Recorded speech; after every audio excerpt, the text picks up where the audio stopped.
Hey everyone, it's Robin, Arts Island Crafts, and welcome to my studio. For the month of December, for the 2 live streams which take place on the first and third Friday of the month at 3 p.m. Eastern Time, we are going to be working on this little kit. I received this as a gift for one of my followers, and instead of just letting it sit on the shelf and wait for when I have time for it, I'm going to make time, and we're going to work on it during the live streams. This is a Pods Maywood Studio runner. It's a pre-cut kit. I haven't opened it up yet.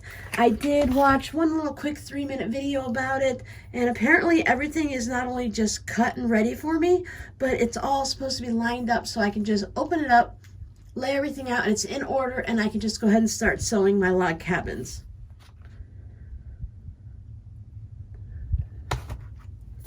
Now, we've made log cabins here before on this channel. I've done a variety of them. We made some regular ones, quilt as you go, wonky ones.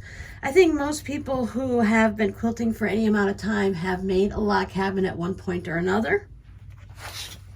This one will be a nice little Christmas one. It shows you an example of the fabric. So let's just open it up and see what it looks like. Let's see.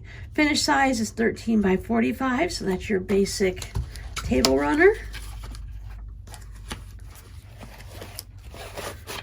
Everything is nice and neat and in the plastic wrap. It's got a nice thick piece of corrugated cardboard with our directions on the back.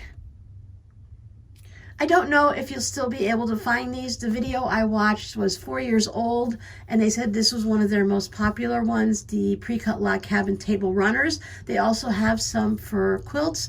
They're smaller quilts, like more of a small baby quilt, because they were mentioning that you can buy more than one kit and turn it into a lap quilt or something larger.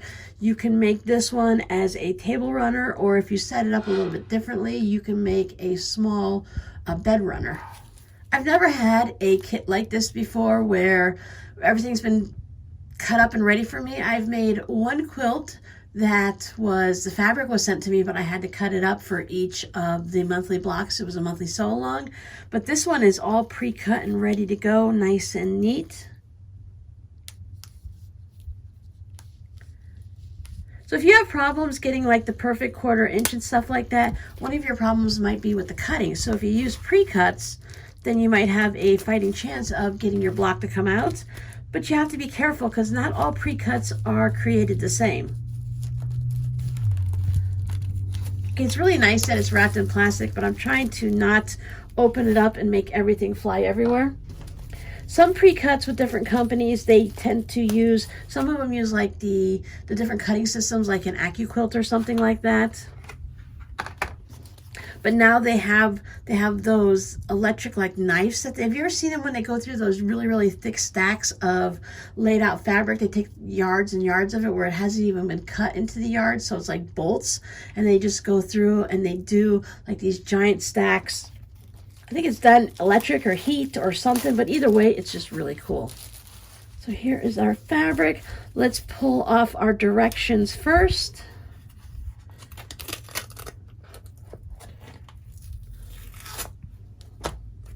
Tape to the back. I don't like tape. I know you can peel it off, but then it has it peeled, so I'm going to fold it down, and it's just going to make it look messy. I don't really need actual directions to make a log cabin because they're pretty basic, but I'm going to use this as a guideline to get the fabric in the right direction so that when I lay it out, I'm going to do it exactly as they show here so that it's laid out and it matches. You know me, I kind of make things up as I go along, so I thought if I have a pattern and it's already cut out, then I should probably follow it. Now, yes, you pay for this and purchase this, but a log cabin's a log cabin, so there's free directions all over. I don't feel bad showing this at all.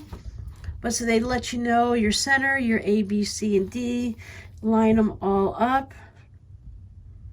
So before we start the live stream this afternoon, I'll go ahead and lay everything out in the right order and have it set up. I like to take an old cutting board, probably clean off the fuzzies a little bit more first, and lay it out on here.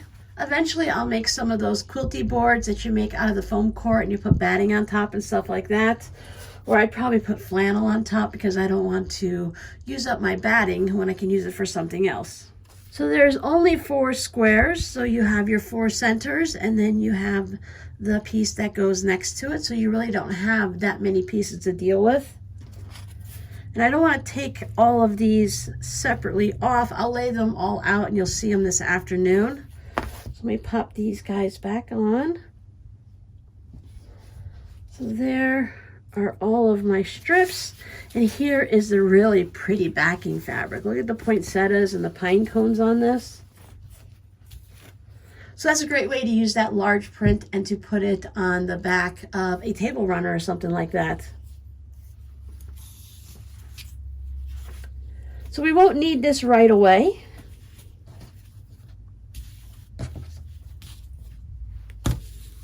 So it looks like everything is cut in 2-inch squares.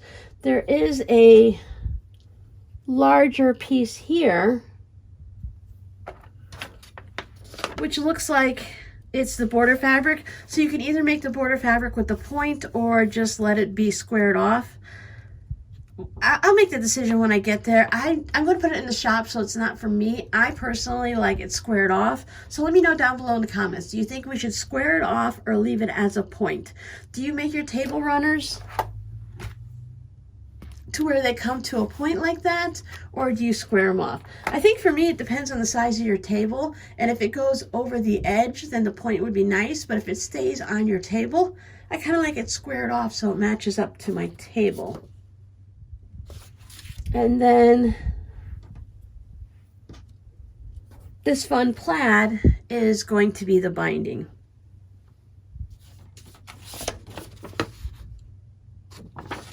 So I think this is going to be really fun to sew up. I like that it's all pre-cut and I don't have to think about anything. It's all set for me because setting it up, I usually take one day to cut all of my fabric for a project, and then that way the next day when I start my day off, I can just jump right into the project and just sew like a maniac and not have to take that time to constantly stop and cut it and cut more and cut this fabric, cut that fabric. I like the idea of having a pre-cut kit so that we can just go. So I hope you join me this afternoon at 3 p.m. Eastern Time. I'm going to be sewing a log cabin table runner if you want to go ahead and sew one also. As you can see, we just need to have 4 squares and then we'll do the border and finish it off. So that's really an easy idea for you to figure it out. So if it's 13 inches, each piece is 2 inches wide. So it looks like the squares are probably going to be about 6.5 inches maybe. It doesn't tell you what to square them up to, so if your 1/4 inch is a little bit off, it doesn't give you any guidelines to that. But I think we'll have fun. So I hope to see you this afternoon, even if you don't want to sew along with us, if you want to just kind of listen to the chat or chatter in the comments. See you later. Bye. I guess we need to have a code word before we leave, right? So your code word for today will be a kit. Do you guys use kits? Do you like kits? Would you want to use a kit? Just let me know down below in the comments. Bye again.